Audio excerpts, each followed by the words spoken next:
Ini adalah channel Malfresh, menghadirkan alur cerita yang sangat the best, bisa menghibur dan menghilangkan stres. Yang belum subscribe ya subscribe dulu guys.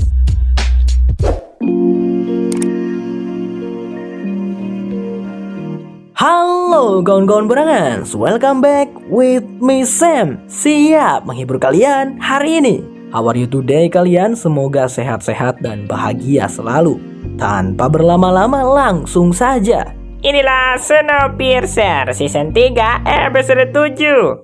Awal episode 7 menunjukkan Josie dan Zurek yang mengunjungi ruangan tempat Layton menemani jasad Pike. Mereka berdua tentu saja sangat terkejut saat mendapati Layton dalam keadaan tidak sadarkan diri.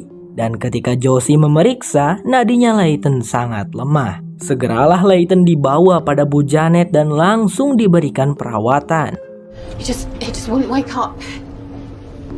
2, 3. Singkat cerita, Bu Janet telah selesai melakukan perawatan juga memeriksa keadaannya Layton. Zarah, Josie, Bastille, dan Ben di luar tampak khawatir dan segera masuk ke ruangan rawat itu untuk melihat keadaannya Layton. Bu Janet menjelaskan kalau Layton saat ini sedang dalam keadaan koma. Ia juga memeriksa jika otaknya Layton mengalami pembengkakan. Penyebabnya ya mungkin karena Layton terkena ledakan bom ditambah berkelahi dengan Pike.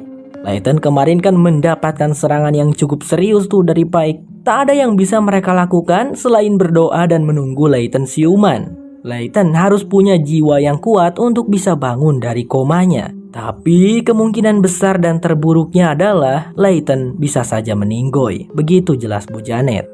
Mendengar kemungkinan yang menyedihkan itu akan terjadi pada sahabat baiknya, Bastille terlihat sangat terpukul dan ia diam-diam masuk ke sebuah ruangan lalu menangis. Tapi ternyata di dalam ruangan itu juga ada Audrey. Audrey pun menyapa Bastille. Namun Audrey sama sekali tidak mengejek atau meledek. Audrey justru ikut prihatin dan mengerti kesedihannya Bastille. Wanita itu juga menurut untuk beranjak pergi saat Bastille memintanya. Tetapi pada akhirnya Bastille menahan Audrey pergi. Ia berharap Audrey mau membantu Layton, seperti yang sering Audrey lakukan untuk menolong dan membantu orang-orang di gerbong malam dengan terapinya. Mereka harus mencoba hal itu, siapa tahu saja berhasil. Singkat cerita, Bastille dan Audrey sudah sampai di ruang rawatnya Layton, di mana di sana Zarah dan Josie masih setia menjenguk dan menjaga Layton. Bastille pun mengatakan tujuannya membawa Audrey ke sana. Setelah mendengar itu, Zarah dan Josie mengerti lalu mereka pamit keluar. Tanpa berbasa-basi lagi, segeralah Audrey melakukan ritualnya pada Layton. Dengan menyentuhkan kedua tangannya ke dada Layton, Audrey berusaha berbicara kepada pria itu. Mengatakan kata-kata penyemangat, penguat, dan perjuangan, serta meminta Layton untuk kembali dan pulang. Remember your body. Feel of your daughter in your arms. Move towards my voice. Come back.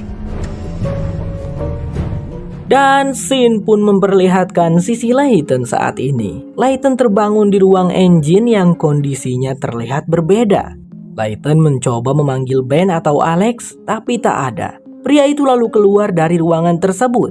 Tapi di pintu, lambang W. Wilport sekarang sudah berubah menjadi simbol tengkorak aneh.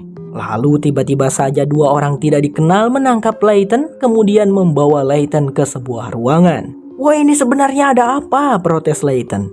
Tapi mereka berdua sama sekali tidak menghiraukan Layton dan malah seperti akan menyuntik Layton dengan sesuatu. Tapi tiba-tiba saja Wilport datang bersama dengan Jappy dan Ruthie menembak mati kedua orang misterius itu. Mereka segera melepaskan Layton dan senang menemukan boneka hula-hula di saku Layton. Kerja bagus Layton, ucap Wilport. Kita akan menyeberangi perbatasan untuk menjalankan misi. Layton, kau harus ikut tapi kau membutuhkan dokumen. Cari sendiri oke? Kata Wilport menambahkan. Layton mengintip keluar dari jendela. Dan di luar sana bukan lagi pemandangan es yang ia lihat, melainkan pemandangan perhutanan hijau. Layton mulai sadar kalau dirinya sedang bermimpi sekarang.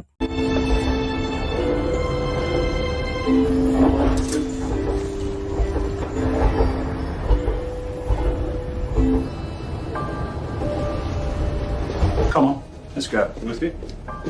Di luar, tiba-tiba sosok Winnie kecil berjalan lewat dengan mengenakan seragam sekolah. Layton pun mengikutinya hingga sampai di sebuah ruangan di mana di sana ia bertemu dengan Bastille.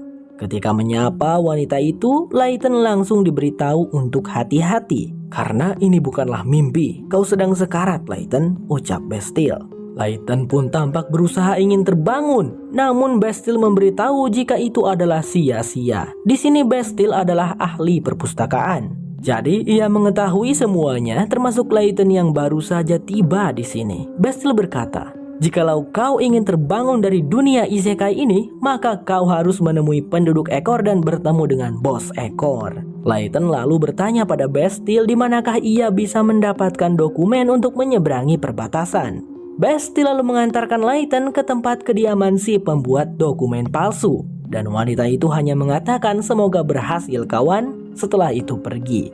Ketika Layton mengetuk, rupanya si pembuat dokumen palsu itu adalah Ben. Ben mengaku jika ia berprofesi sebagai pembuat dokumen palsu adalah untuk mencari sesuap nasi. Layton bertanya, jika aku sudah menyeberangi perbatasan bagaimana caranya untuk sampai ke gerbong ekor? Ben cukup terkejut mendengarnya karena ekor sangatlah berbahaya. Tapi jika Layton bersikeras ingin pergi ke sana, Layton harus menemui si pembuat peta di pasar. Singkatnya, dokumen paspor sudah jadi. Namun sebelum memberikannya pada Layton, Ben ingin imbalan, yaitu informasi tentang siapa yang sudah menembak mati 2 penduduk sipil di gerbong engine. Layton memilih untuk tidak menjawabnya dan pergi. Lalu tiba-tiba Ruthie muncul sembari mengatakan bahwa itu hanyalah tes kecil untuk Layton. Sekarang Layton lulus. Ben pun memberikan dokumen paspor palsu itu kepada Layton. Sebelum menyeberangi perbatasan, Layton dan Ruthie bertemu terlebih dahulu dengan Willport dan Jappy. Sedikit informasi guys, mungkin Willport, Ruthie dan Jappy ini semacam agen-agen rahasia gitulah. Jappy terlihat ingin mentertawakan Layton yang tiba-tiba bertanya aku ini seorang apa. Jappy pun memberitahu kalau Layton adalah seorang penari. Ada-ada saja masa lupa, gumam Jappy. Mereka berempat akan menyeberangi perbatasan gerbong secara terpisah, berpencar agar tidak membuat si penjaga perbatasan curiga. Singkat cerita, Layton pun memberanikan diri untuk menyeberang dengan bermodalkan paspor palsu. Rupanya yang menjadi penjaga perbatasan adalah Zyurek dan LJ pemirsa. Tentu saja di sini mereka berdua tidak mengenal Layton. LJ terlihat menanyai Layton, menyeberang perbatasan ini ada urusan apa ya Layton? Lalu kebetulan Layton melihat poster acara resital menari jam 8 malam. Ia pun langsung berkata kalau dirinya ada acara resital menari malam ini. LJ agak berpikir sejenak sebelum akhirnya mengizinkan Layton lewat. Layton pun kembali bersatu dan bersama dengan Willport, Ruthie, and Jappy. Mereka bertiga membawa Layton ke sebuah gerbong yang dimana di sana sedang diadakan pesta. Ada Dr. Hedwood di sana yang menyambut hangat kedatangan Mr. Willport lalu mengajaknya berdansa bersama. Layton pun bingung kok bisa di sini mereka mesra gitu. Jappy lalu memesan extra jos pada seorang bartender yang ternyata adalah Sykes. Sambil asik-asik minum, Sykes memberikan sebuah tas berisi senjata api pada Jappy. Sykes juga ternyata adalah salah satu agen rahasia Willport. Lalu kemudian Layton minta izin pergi ke toilet dan Ruthie langsung mengisyaratkan Sykes untuk membuntuti Layton, takut-takutnya Layton mengkhianati mereka.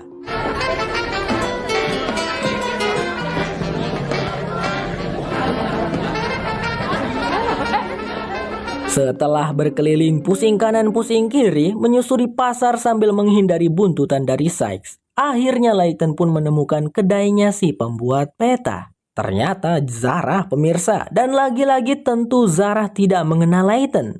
Tapi di situ Layton agak merenung karena mungkin merindukan Zarah dan juga Liana bayi mereka. You're the cartographer. Yeah, come in.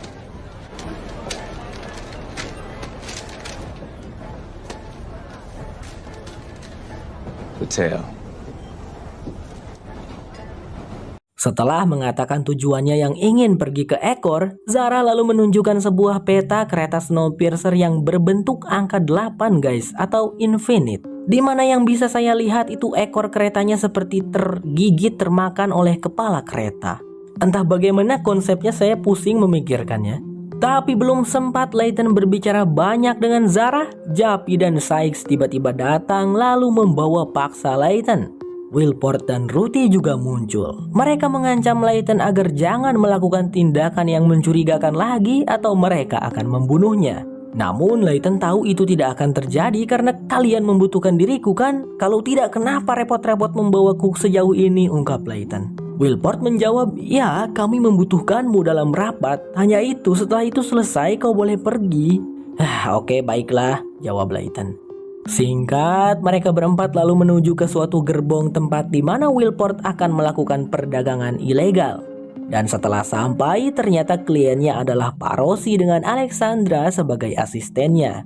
Lalu alasan Wilport membutuhkan Layton adalah karena Layton sahabat dekatnya Pak Rossi. Bisa dibilang Layton adalah perantaranya. Lalu dimulailah perdagangan itu. Wilport memberikan boneka hula-hula kepada Pak Rossi, kemudian Pak Rossi juga memberikan sebuah kotak yang isinya berupa sebuah boneka usang. Wilport dan Pak Rossi pun deal. Perdagangan ilegal apa itu guys? Tiba-tiba saja LJ dan para tentara datang ke sana menggerebek. Lalu terjadilah adegan baku tembak.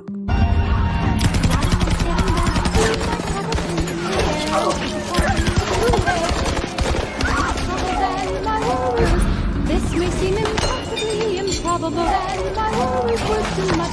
Suddenly you'll find that everyone is singing. Layton untungnya berhasil menghindari peluru-peluru dengan tiarap dan merangkak. Semua orang yang ada di sana tampaknya telah mati semua tertembak. Namun ia malah berhasil ditemukan oleh LJ yang mengatakan, aku tahu kamu bohong. Acara resital menari itu untuk rombongan anak-anak loh Bang Layton. Setelah itu, Layton dibawa dan dikurung di dalam sel tahanan. Aduh, gak di dunia nyata, gak di sini sama aja lu LJ ngeselin, gerutu Layton. Layton pun kebingungan di dalam sel itu harus bagaimana lagi sekarang. Apakah ia akan terjebak selamanya di sini? Hingga tiba-tiba saja sosok Audrey muncul di hadapan Layton. Audrey di sini mengucapkan kata-kata yang sama persis dengan kata-kata Audrey di dunia nyata saat melakukan percobaan terapi pada Layton. Oh, mungkin ini memang adalah waktu yang sama. Audrey terlihat membukakan kunci pintu sel Layton dan tiba-tiba saja Audrey menghilang. Layton lantas segera memanfaatkan kesempatan itu untuk bergegas pergi mencari gerbong ekor sesuai petunjuk dari Zara. Dalam perjalanannya, ia menemukan Wilport yang tengah sekarat karena tertembak. Di sisa napas terakhirnya, Mr. Wilport berkata, "Kau berhasil, Layton. Bagus. Kau adalah orang yang baik.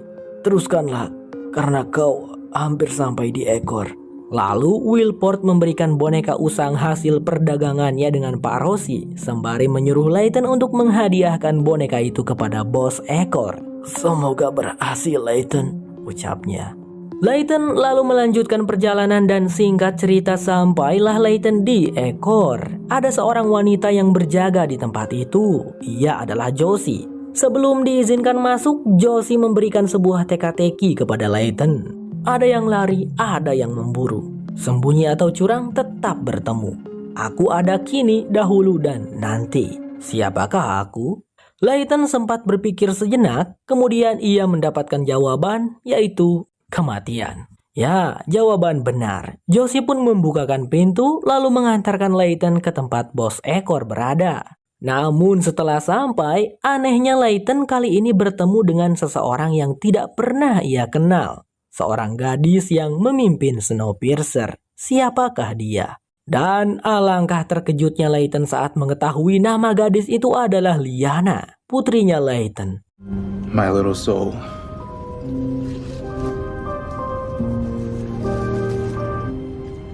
You aren't just my child.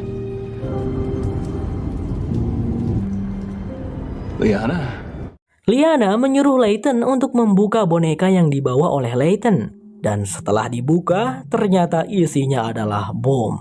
You're not here to face your death. Pike's bomb. It's not. I'm going back for you.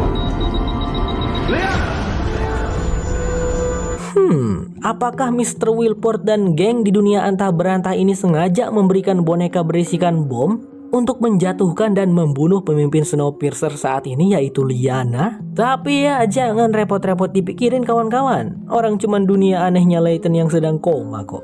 Layton lalu terbangun, Tapi bukannya di Snowpiercer, ia malah terbangun di pabrik nuklir bersama Asya. Asya pun mengatakan bahwa tempat ini adalah satu-satunya tempat mereka. Lalu wanita itu menyajikan sarapan untuk Layton. Saat itu juga Layton salpok sama sebuah loker yang dikunci gembok. Asya melarang Layton untuk melihat isinya. Tapi larangan adalah perintah. Layton malah memaksa ingin membuka dan melihatnya. Hingga mereka berdua terhenti saat mendengar sesuatu di luar. Itu adalah penjara, kata Asya. Karena dulu sebelum bumi benar-benar membeku sepenuhnya dan mereka sudah berlindung di sana, ada sekelompok penjara yang menyerang mereka. Para penjara ini membunuh sebagian kelompoknya Asya. Lalu Layton dan Asya pun bersiap. Mereka berdua pergi keluar dan berpencar untuk menghadapi para penjara itu.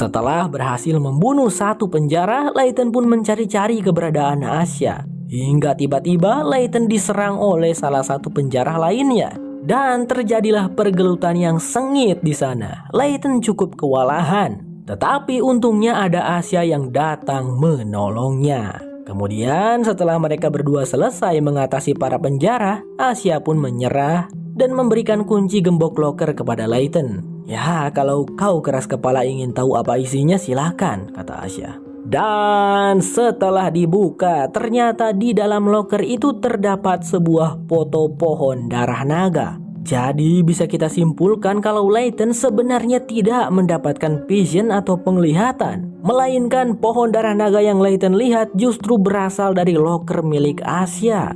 Waktu itu Layton kan benar-benar berkunjung ke sana. Saat itu juga Layton terbangun dari komanya. Singkat cerita, terlihat Josie dengan tergesa bergegas memasuki ruang rawat Layton. Ketika Josie menghampiri Layton, pria itu mengatakan, "Josie, bagaimana jika aku amat putus asa ingin memberi masa depan untuk semua orang? Sampai-sampai aku mengarangnya. Aku tak bisa memimpin kereta jika cuma punya kebohongan." Mendengar itu, Josie hanya terdiam. Di sisi lain, Bastille mengunjungi Audrey untuk mengucapkan terima kasih banyak karena telah membantu Layton. Bastille tahu Audrey berjasa besar dalam membantu Layton untuk kembali siuman. Ya, memang benar. Dan sepertinya sekarang Audrey mulai kembali tobat, pemirsa. Lalu di bagian akhir, tampak Mr. Wilport yang tengah rariweh menyusun buku-buku peta. Entah apa yang pria tua itu ingin buat. Tak lama Alexandra datang karena Wilport sendiri yang minta dipanggilkan. Wilport lalu menunjukkan sesuatu kepada Alex. Semacam rute kereta Snowpiercer dan Head Snow selama 6 bulan terakhir ketika mereka berpisah. Nah, selama itu Wilport menceritakan kalau dirinya selalu berusaha untuk mencari keberadaan Head Snow dengan cara mengambil rute-rute yang memotong berharap bisa mencegat Head Snow. Hingga suatu ketika, saat Snowpiercer berada di wilayah Prancis, Wilport bercerita mereka mendapatkan sinyal dari rel.